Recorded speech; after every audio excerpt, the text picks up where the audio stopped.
explained to me real good what sequestration is. It's like putting a quarter in your hand, wrapping your hand around it. You can lick your hand, you can smell it, but you're not going to know it's there unless you open up your hand. And that's what the phosphate is doing to the divalent metals into the water. They're actually sequestering it to the fact that the chlorine cannot attack it or come in contact with it. The divalent metals that we have are going to be your iron, your manganese, and your calcium. The reason that you're able to sequester the hardness of the water, and all it is masking the hardness of the water. If you test it, it's still there. You're sequestering the calcium out of the hardness. Eliminator slow red water complaints, that's going to be from your polyphosphate because that's where your sequestration is coming from. You want to add it in before you start adding your chlorine, before you oxidize your water, so that you can sequester it so that the chlorine does not come in contact with it to prolong your chlorine into the system. Now the ortho of the phosphate that we use is used in blends to coat pipes and to stop pipe buildup. So this will allow or slow the eliminate the erosion of metal pipes by the water. Normally you slow that process down. You don't completely stop it, but you can slow it to the point that the pipes are going to outlive our lifetimes with the company that will build those cities. What we're going to do is just a couple of slides to show you the reaction that you actually have in the water, what's going on in the water. What we've done is we started with 3 clear bottles of water, and this is just tap water. We took and added phosphate to each one. After we added phosphate to each one, shook them up, got them ready to go, we added ferrous sulfate. And this is the iron that we used in this study, and go back one. Added phosphate to one of them. So out of these 3, only one of them is going to have phosphate in it from this point forward. We added ferrous sulfate to it. Ferrous sulfate at this point here is dissolved iron in the water. This is the same as what you're going to get whenever you pull out of the aquifer or coming out of groundwater well. Before you treat it with chlorine, you're going to have dissolved iron in the water. That's what we have here. This is the treated bottle here beside it. At this point, we actually added chlorine to the water. We use sodium hypochlorite, which a lot of people use sodium hypochlorite, chlorine. It's going to have the same effect on the iron itself. It's going to oxidize it, make it fall out of solution. If you can see here, as the iron falls out of solution, you can see the solids in the water. Once you get to this point here, it's very important to know you can no longer sequester that iron. It doesn't happen. You sequester it while it's in a dissolved state. This is where you can sequester it before you oxidize it. Once you oxidize it, there's no such thing as sequestering it anymore. At this point, it's called dispersion. It actually disperses the iron back into the water. It actually breaks the molecules up to small enough to where you cannot see it, taste it. It's still there. You can test it with equipment. You can test it with electronic equipment. But to the physical look and touch, you're not going to be able to see it. As you can see right here in this one, this is the bottle that was treated with the phosphate to start with. This bottle right here has not been added. As you can see, the phosphate was added. Phosphate weighs more than water. So the first thing it does is it sinks to the bottom in these jar tests. I didn't shake it up because I wanted you to see the difference. You see that line right there? The phosphate is added to the bottom and it starts clearing up the water from the bottom up that it's in contact with. That's dispersion of it's breaking up the molecules to where you cannot see it anymore. Now, once it becomes an iron 3, it's an iron 2 in a dissolved state. It's an iron 3 once you oxidize it. Once it becomes an iron 3, that's whenever you have to disperse it back into the water. The dispersion side of it, not very many products can actually disperse the iron back into the water. Right here, you can see the difference between the 2. This is clearing it up after the fact, and this right here is clearing it up before the fact. This would be like adding phosphate right after your check valve on a groundwater system, about 20 to 25 feet before you add your chlorine.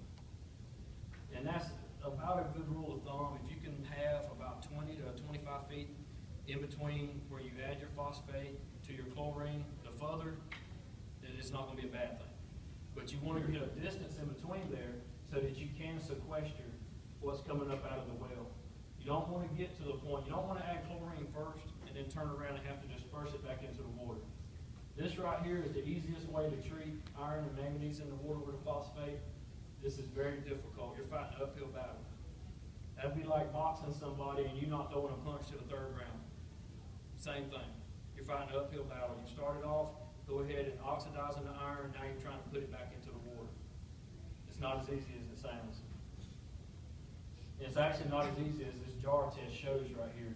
This is an extreme amount of iron and a good bit of phosphate in there. As you can see, the water does clear up. You can't tell which one was added before or after. And the reason that this phosphate right here is good at doing this is because of how strong the actual product is. But also, the reason this is important to know that your phosphate can disperse back into the water is it actually cuts down on your flushing time. You're going to have iron build up, you're going to have some kind of build up out there into the pipes. As you're cleaning your pipes, you actually have to disperse that back into the water, or you have to flush it out. Anybody's got a phosphate, as you clean it off off the sidewalls of the pipe, or as you get it softened and you open a fire hydrant, you can see the red stuff run out. You can see how nasty it is whenever you're scouring the sidewalls of the pipe. By having a product that can actually disperse the water, the iron back into the water, you can get a gradual clean out without an extra expense of putting water on the ground. Also, what you do on the coating side with the orthophosphate is right here. These are two mild metal coupons, just galvanized, real easy to rust. What we do is we take 2 bottles and fill them up with water. As you can see, we've treated this one with phosphate, and we did not treat this one. At that time, we really over-chlorinated. We put 10 drops of 12.5% chlorine in each one of these. And what that does is it really will rust galvanize on contact. Chlorine and galvanize don't mix, or soft metal coupon. The actual way it coats, you can see that they come in contact with it. The orthophosphate has coated it, not allowing the chlorine to cause it to rust. See the pre-treated, how shiny we are here? That's an orthophosphate coat of this product. As you see, it's real dark coating. It's on a molecular level. It's not a white film that builds up on it. All it does is really darken down the metal where it coats it. If you can see, can y'all see the light variations inside that coupon? Can everybody see that? That is where the chlorine was coming down after we added it. You can see where we dropped the chlorine in, and it was trying to attack the metal, where the metal is different colors. If I coated it and just put the coupon in there, it will actually, that coupon will be completely real dark, just like this. This is where the chlorine ran down the coupon trying to attack it. What we done was we went into Brunswick in 2008. City of Brunswick, everybody familiar with Brunswick? Georgia Rural Water's right over here by Jekyll Island. We went into Brunswick in 2008 and pitched Sequest phosphate tool. So look, so this is what we can do. This is what the system has. This is how we can affect the system. They had been using phosphate for about 17 years. And they decided they're done with it. They're not going to use phosphate anymore. When we went into the system, the average treatment rate was 1.34 parts per million. You can see where they had the problems. They had very high manganese, 0.1 parts per million, 0.13 at these 2 wells here. That's pretty high. Anything over a 0.05 manganese can show up black water whenever you chlorinate it over time. Anything above a 0.30 is for iron. But as you can see, the irons were not that high. Now, one thing that I've noticed, and I've been over not all the state, but most of it, if you have an elevated manganese level, it will magnify what little bit of iron that you have in the water. Even if you don't have a 0.30 iron, you will see brown water. It won't be black, it'll be more of a brown color. It's getting its color from the iron, but it's getting the amount there from the manganese. see the hardness of the water was right around 200 parts per million. The phosphate that we used for this case study sequesters hardness at 200 parts per million hardness to 1 part per million phosphate. The iron and the manganese is 1 to 1. When we went in, we decided that we were going to do a case study. You wanted to know, was there any way we could tell that it's going to work? Well, you know, any good salesman, you stick your foot in your mouth. You tell them, just dig up a piece of pipe. We'll dig up a piece of pipe, come back a year later, photograph it, put it back in the ground, come back a year later, we'll dig it up again. Yeah, they picked a dead-end line, no water. It was tied to a fire hydrant on the side of town. The line had been abandoned. It was left in just for this. There were no houses on it. We had no idea how much water was going to go through it. Only thing we knew that if you opened a fire hydrant 2 streets over, it was supposed to stir water in this area. That's it. We knew nothing else. Needless to say, I was worried about it. In 2009, we done the initial inspection. That's it. If anybody knows, y'all can give this man a call. He's still with the city of Brunswick. This is Billy Simmons. That is a 4-inch piece of pipe. As y'all can see the hole through it. This is 50 to 60 years and 17 years of phosphate. This is the reason that they stopped. They were done with their program. They was not adding it again. And this is the reason for it. They went around and dug up systems and pipes all over their city and was like this. If y'all can see the real dark black, you can see the manganese build up. I want to show you this cork stop right here. That right there is a way so we can tell that we are on the same end of the pipe every time that we cut it and dug it up. And notice the shiny metal where the saw went through. Whenever we pulled this up, he's laughing at me. I don't know if y'all can see, but he's smiling in this picture right here. Even though we're taking a picture of his water line, it looks like this. He's sitting there thinking, there is no way this man here's going to look like a fool. And I was thinking the same thing. After 1 year, we dug the same pipe back up. Y'all remember the coating that I showed you earlier? How dark it got the metal? Notice this is the cut edge. Again, this is the coating that is added to the pipe. So there's actually no C factor change of a pipe. If you put in a new pipe, there's no coating to build up. There's nothing to change the C factor of the pipe by adding this phosphate into the water. If you'll notice how the pipe has started to open up, if you notice here, it was completely closed off here and here. See the base of the cork stop? There's the base of the cork stop. It's opened up here, opened up down here on these sides. We were happy to see this when we dug it up a year later. We only added about 1 inch of volume through this pipe overall. To open it up this point, over here, we only added maybe 1 inch of volume through the pipe. That's over the course of 1 year. Now granted, it took 50, 60 years to get to this point, but I was actually happy to see, but we opened the fire hydrant once every 2 months in this neighborhood, trying to stir water through the system. We come back a year afterwards, that was in May of 2010. We opened it, cut it back open again. In May of 2004, we actually pulled the pipe out and was done with it. They abandoned that line, cut it off, and we actually opened it up to a full 2-inch opening inside this pipe. Now notice here how much we have in the pipe.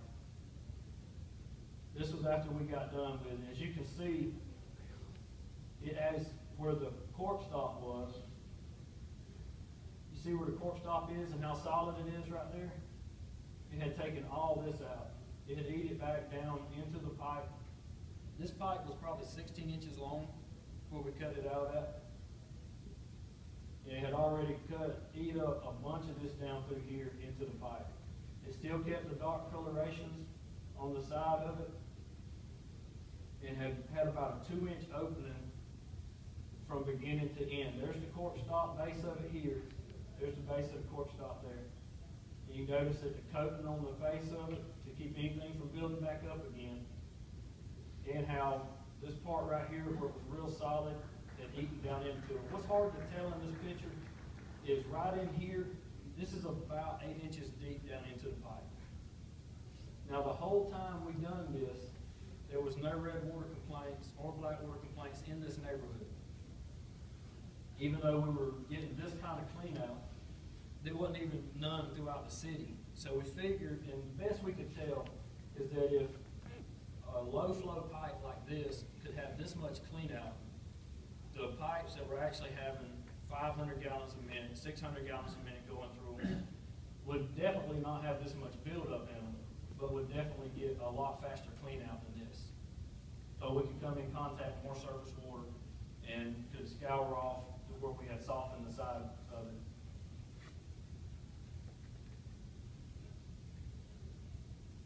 Y'all notice here down the street, the fire hydrant was other side of that stop sign over here. What I don't have a picture of, and every time I give this presentation, I gotta tell them thank you. The guy that runs this truck here for the city of Brunswick, if y'all ever have a chance to meet them guys, they actually done all the pipe cutting. It was a crew that fixed water leaks. They done all the pipe cutting and pulling of the pipe and everything. It was raining one day we done it, and they broke a cutoff valve twice. So everything that could go wrong went wrong with this, and they didn't complain the first time. They actually cut the pipe up. Them guys were great. But the fire hydrant was down the street. This pipe here had been replaced. There was another one. This pipe was running right out by the street. They had run a PVC pipe on up the edge of the curb some. So this pipe was not in use anymore.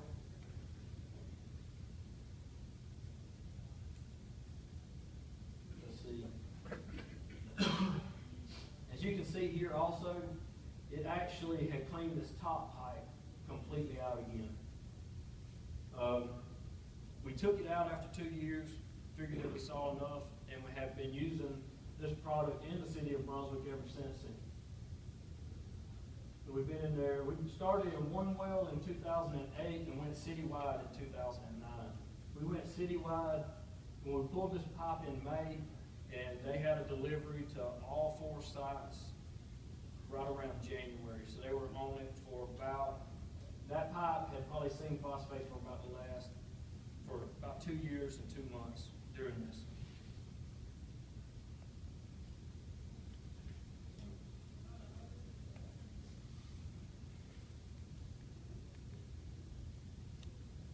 All right, well, any questions? That'd be the easiest thing. Where's the, I'm thinking of Brunswick, I remember they pumped their well through a little aeration system and then into a storage tank. So where is the phosphate at? Is it right there after it comes out of the well? Right after the well, right before it goes through aeration. Brunswick, the way their system is set up, they actually pump out of groundwater wells and they go into a clear well. And right before it goes into a clear well, it just cascades through, it's got about like a 6-foot cascade time that it cascades down through, just let the wind blow through it to get the hydrogen sulfide out of the water.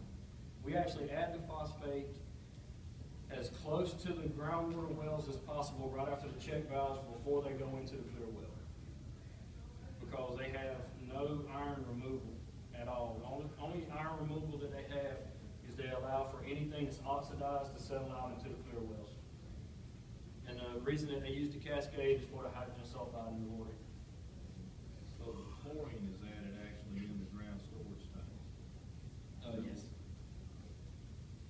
It's added into the ground storage tanks. So there's a pretty good contact time period before the... On this one, on Brunswick Villa, there's about 200 feet, 300 feet of contact time, because it's on one side of the highway and the chemical feeds on the other side.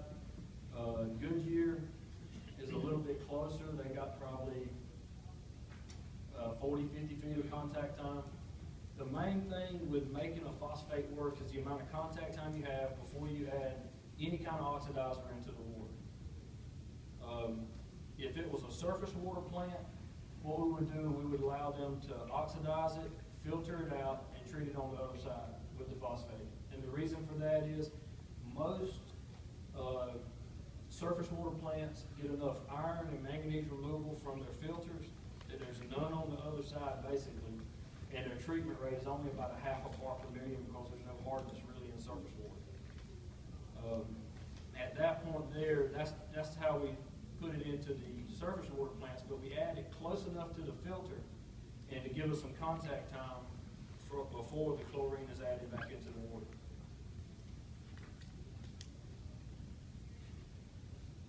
Now, here in Brunswick, they had, the way they're set up, they had an extremely long run before their phosphate could come in contact with the oxidizer. So after it was added to the water, it had a long run before it could come in contact with it. They added their chlorine directly into the clear well. So you had a good, the shortest one they had was probably 40 to 50 foot run of contact time.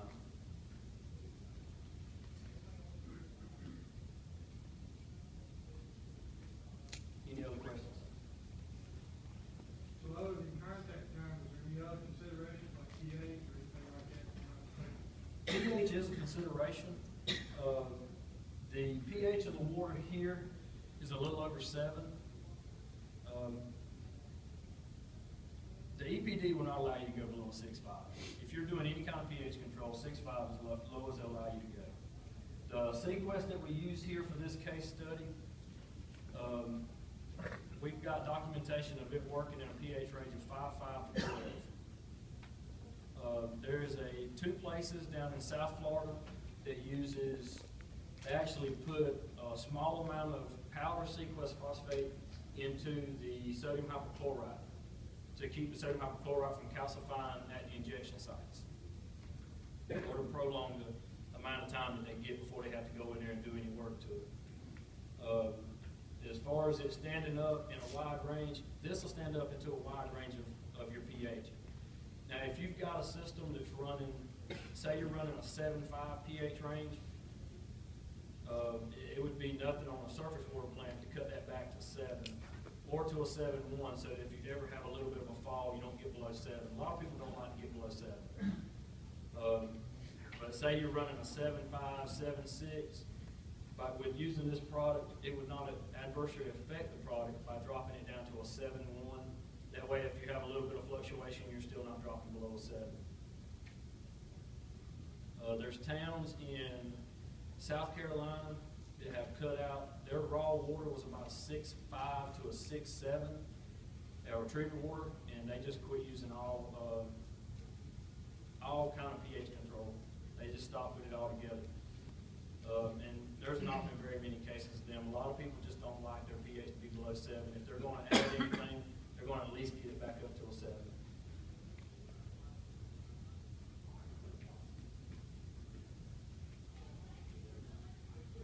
Any other questions?